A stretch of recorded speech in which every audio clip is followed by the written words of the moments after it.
Broadcasting from the business capital of the world, this is the Podcast Business News Network.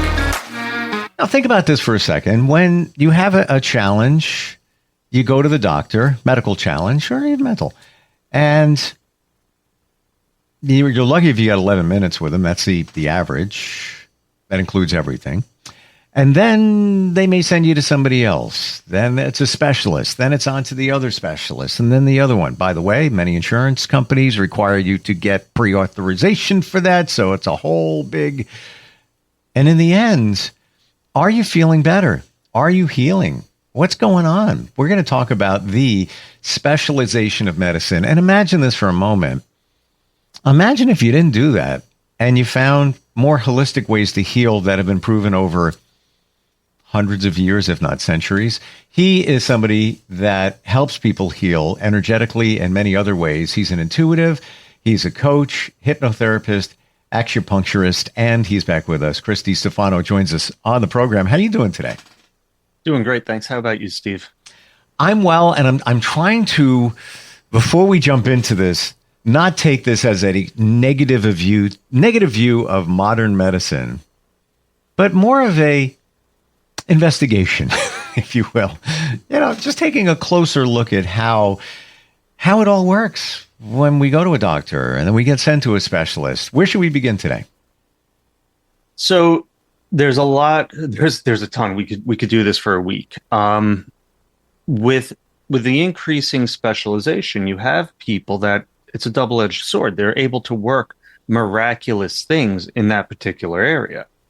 But the hazard is, what if it's more of a systemic issue? And you ask a carpenter how to fix it, their answer is a hammer. So what we have in our medical system, I'll give you an example. Someone comes in, I have a patient who came in. Bilateral carpal tunnel, simultaneous onset. So that means both wrists going into the hand, bad pain, blah, blah, blah, happen at the same time. Unless you basically fell flat on your face and broke it with your hands, you shouldn't have a simultaneous onset carpal tunnel. I'm not a medical professional, and that sounds suspicious. Yeah, because our hands have two completely different jobs. Your right hand does one thing, your left hand does another. Occasionally they play together, but they don't do the same things. So she comes in, she had already had carpal tunnel surgery because she saw her primary, who then sent her to an ortho who specializes in wrist, hands, and carpal tunnel. So this guy does a surgery on one hand, made it worse, calls back to do the other one. And at this point, I realize my slogan should be, if I can't help you, I don't even know what to say, because I see the people that have tried everything. And she comes in, she's like, I don't want to have him do my other hand. It was her neck. It was some muscles on her neck. So started loosening the muscles on her neck. Pain goes away in both wrists, except for the post-surgical discomfort, because I have a hard time with that. There's scar tissue and everything else. Now, on a whole other level, why is her neck like this? This woman is walking around with her shoulders at her ears. She is a 10 out of 10 on the stress level. So it's a whole person. The problem is not a wrist. The problem is a life. Sort of was steered... That's what steered me into coaching. Between that and solving my own issues that no one else could really do, I was like, this is how I have to start addressing. I have to be able to help people in a way that they're not getting. Wow. And if you went to the doctor, how might that have gone? Well, she would have had the other wrist done. And this guy wanted to put her in recovery for both wrists, physical therapy, blah, blah, blah. Another common thing I see, plantar fasciitis. I don't know if you're familiar with that. Like loosely. Yeah, people who have it are very familiar with it. It's brutal. It's like when you go to stand up in the morning, or you stand up from sitting or even walking, it feels like someone's driving a hot cigar into your foot. So what do? You end up going to a podiatrist. What's a podiatrist do? Inject cortisone, maybe tell you to wear an elevated heel. The underlying cause most of the time is going to be tight muscles in the leg pulling on the plantar fascia. That sometimes is its own issue, and sometimes there's a hip issue. So now we're dealing with, the podiatrist is only looking at the foot. But the problem is everywhere. And this is where this is where it fails. Again, if you have a very, very specialized problem that's isolated, the specializations are absolutely fantastic. Oh, the biggest problem that I'm seeing right now, this is what made me think of this today, is I'm really not loving all the medication that people are on, because every doctor is prescribing. So you go to see the cardiologist, they put you on meds. You go to see your GI, they put you on meds. So now you're taking from different people, and they may look at the other scripts, but they're not looking at, you may be having, your diet may be off, you may be slightly overweight, and you have a problem. So now you're on your cholesterol, your blood pressure, your Prilosec, your this, your that, the other thing. Nobody is saying, hey, what's going on with your lifestyle? What's going on with your stress levels? How can we get your nervous system aligned so your body is healthy and happy? So that's the stuff that ends up landing in my lap, because they're like, I don't want to be on 14 medications. The side effects are insidious and cumulative. Would you say that this comes back to one common denominator, that the root cause within the medical professionals is often overlooked? It's when we'll take care of the symptoms. Here's a pill, physical therapy. Yeah, you need physical therapy. The root cause is never identified, or never even not considered the way it should be. Is that really what's going on here? Root cause, standard of care, even the way the insurance companies reimburse, the fact that everything's done based on CPT codes, which are the AMA diagnostics.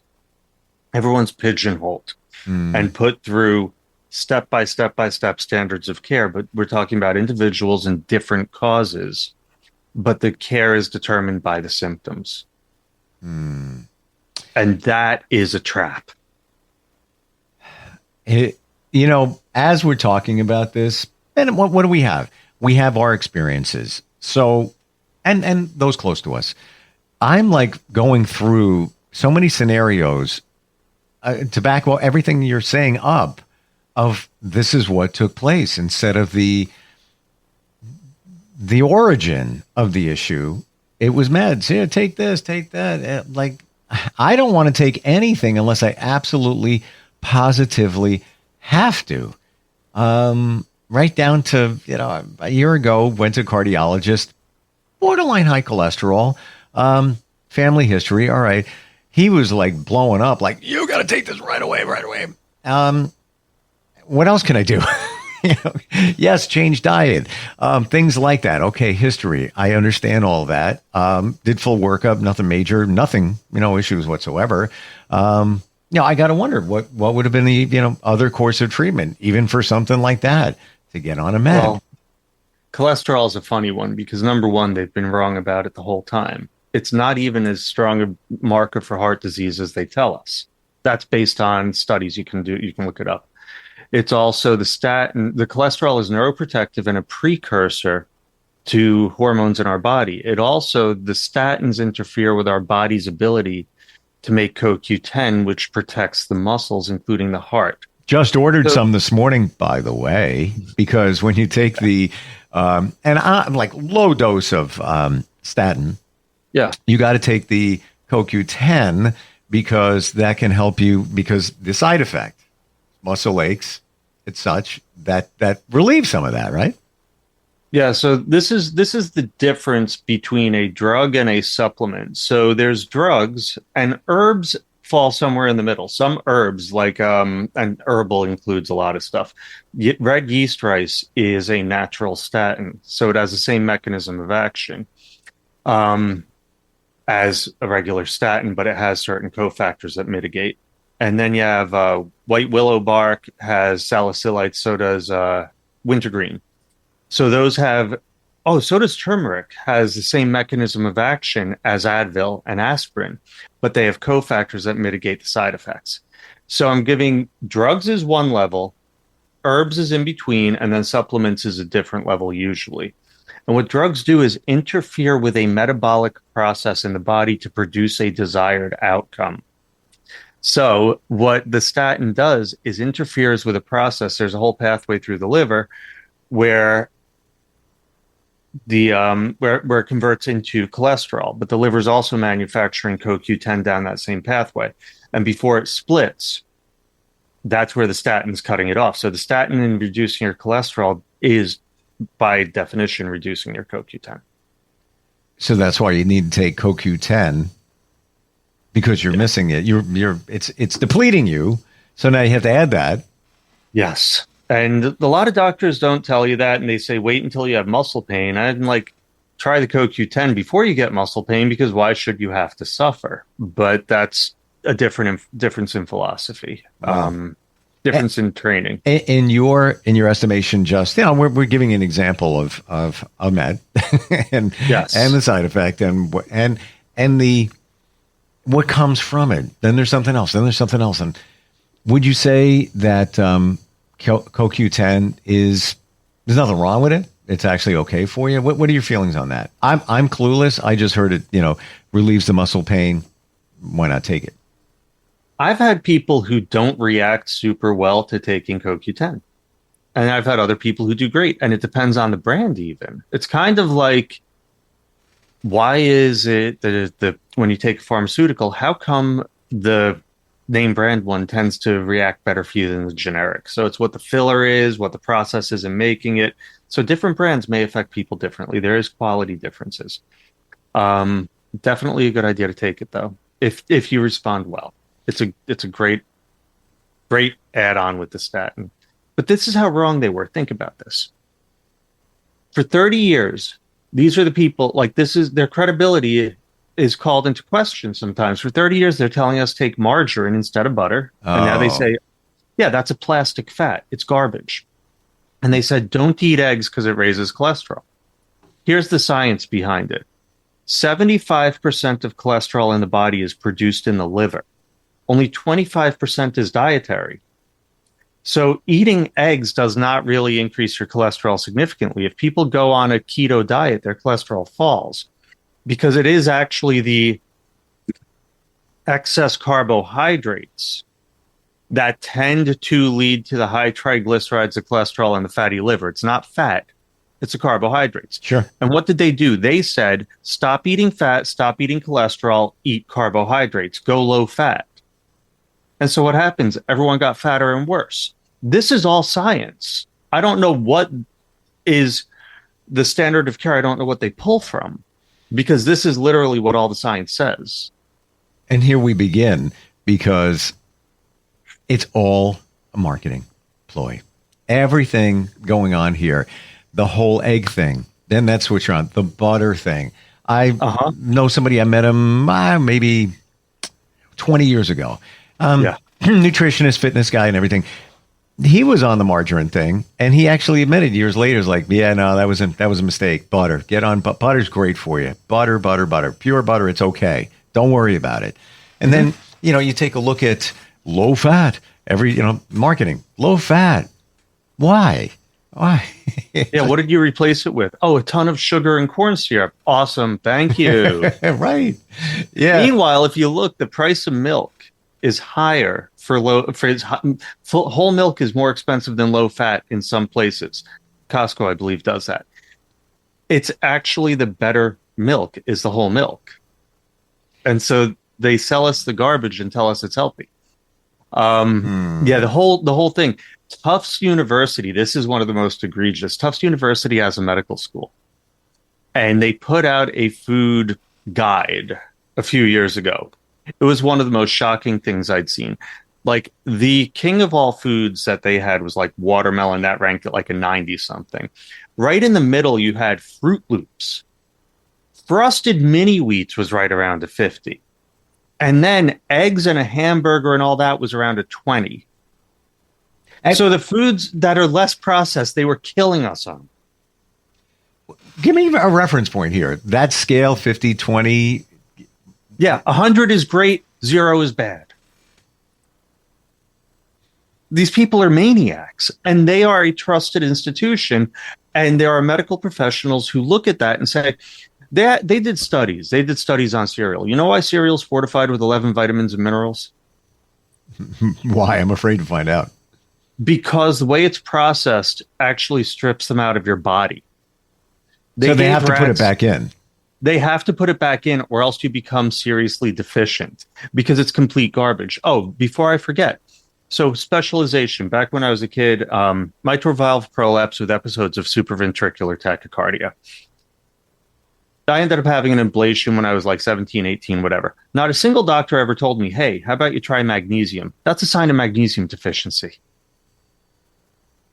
Instead, they go right in and start doing it because they don't know. They're not taught. Now, it may or may not have worked, but it would have been a much better idea. And this is why I've literally spoken to people, I've worked with doctors that have a wall of diplomas. It doesn't mean anything to me unless they know what they're talking about. Wow. Like that's actually one of the biggest things. Trust yourself, talk to people. Like this is a huge amount what I do. By the way, I do fix plantar fasciitis by loosening the muscles. I fix carpal tunnel by loosening the muscles. My goal is resolution in a healthy, complete way. This is why I do the coaching too. You're going around as a ball of stress. Your back is not going to be happy. Dr. Sarno has written many books on this and is well known for it. Most back pain comes from the abdominal muscles, and no one ever touches those. I do. But very few people do. And so we're really dealing with a system that has gone from the doctor who would come to your house with his bag and knew you, knew your family, and would address a full person, to someone that only sees a small part of you in a 12-minute window and targets that one symptom like a laser, completely neglecting the system. I had a patient, and I may have mentioned this before. I've seen multiple patients. I had a patient literally come in. This guy has been on Prilosec. He's a proton pump inhibitor for over 20 years. I've had multiple patients. This one in particular, he's a pretty smart guy. And he goes and says to his doctor, hey, it says I'm not supposed to be on this for more than 2 years. His doctor says, oh, that's fine. Don't worry about that. Don't listen to it. By the time he's coming to see me, this is 20 years later. And I'm like, you can't be on that for that long. And he's like, oh, his testosterone is all messed up. Oh, that's what it was. His bones are falling apart. That's a side effect. That's and a common one. I mean, it's that's what they tell you. Yeah. And I'm like, you know, and I'm not a big fan of surgery, but at this point, you're so far down the road, I don't know what I can do. You have a hiatal hernia. You might have to get a quick surgery on that because that's what happens. You go in, you have a hiatal hernia. So there's issues. If it becomes really bad, they just keep you on the PPI. There's what's his name?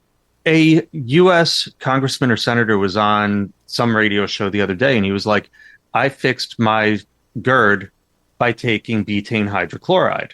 Because frequently as we get older, our acidity declines in the stomach. So the enzymes in the stomach function best in a certain pH, a certain amount of acidity. If that goes down, then the food is not getting broken down correctly, and the sphincter at the top of the stomach isn't closing. Yep. And I've even heard from somebody who helps people in this arena that many times, you know, we take all these drugs because there's too much acid in the stomach. He says, no, the majority of the time, there's not enough acid. That's why you have those issues, because your body's not digesting the way it should be. Why? Well, there could be a myriad of different reasons for that. By the way, talking about garbage that we eat, it was just reported within the last 2 days that artificial sweeteners, Diet Coke, et cetera, can put you at risk of diabetes. Of course, we've always heard cancer, but the mind blow here is people that are vaping. There's an artificial sweetener in the vape that is between 7,000 and 13,000 times sweeter than table sugar. So I can't believe why people are addicted to the vape. There you go. 13,000 times sweeter. That is wild. And that's from Yale. That's Yale. Study just out last 6 hours. Who would even think that they're putting an artificial sweetener in vapes? But that just fortifies why people are addicted to them even more. Unbelievable what's going on. Sugar is one of the most addictive substances, if not the most, because we're wired to crave carbohydrates for survival.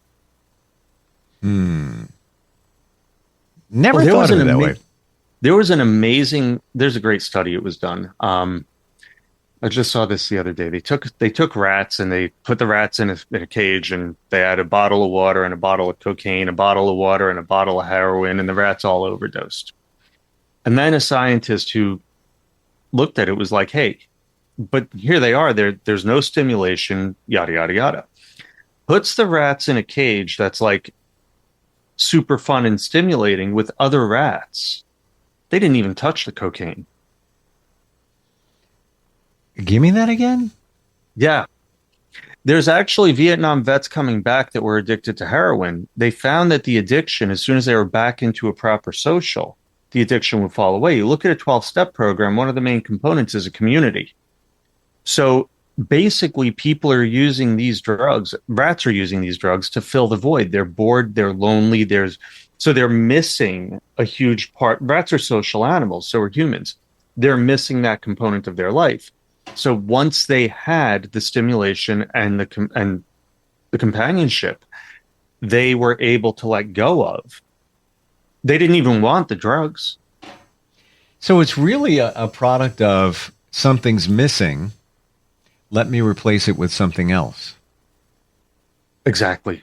And so the healthy socialization, healthy community, healthy stimulation, healthy engagement with life is the true anti-drug, not just say no and not a commercial making an omelet, actually fried eggs. How sad that, we have social media, which one would think is connecting us more, and it does in many ways, but for all the good it does, there's negative that it does in terms of people comparing themselves, many different things going on there. It would have been great if it turned out to be something that connected us and then got us off of certain addiction substances and such. But then there's that phrase, comparison steals joy. So what do? You scroll, they're having a great time. They look so happy. They're not. They're just putting that so you can see it. And then it makes the rest of us feel, I'm not worthy enough. Let me go grab this or grab that. Eve, everything's a double-edged sword. That's how I started this too, with the specialization. Everything, think about it. A car, it's an amazing thing. It brought people together. So-and-so is 20 miles away. You're on a horse and buggy. But you hop in the car, you go there. So what happens? Now people are 100 miles away because it's easier to get 20 miles. So you end up being able to be farther.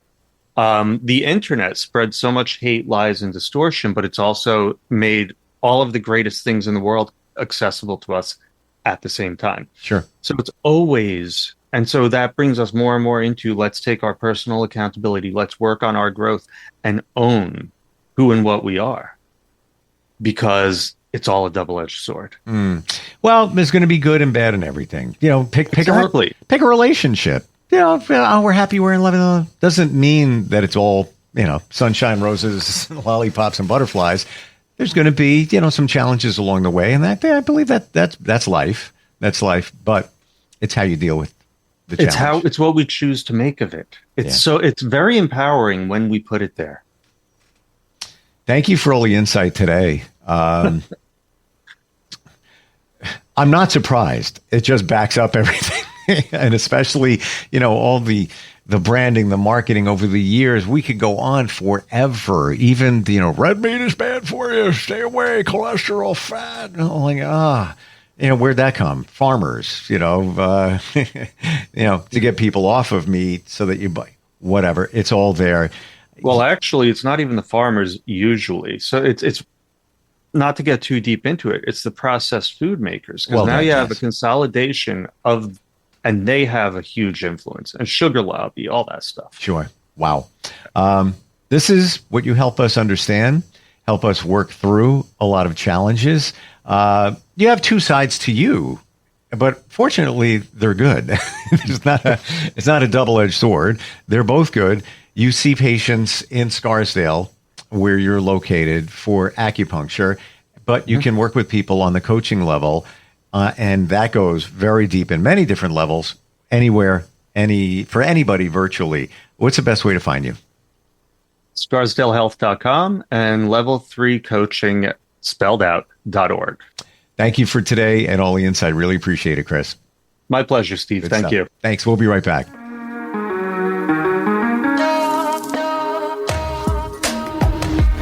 Broadcasting from the business capital of the world, this is the Podcast Business News Network.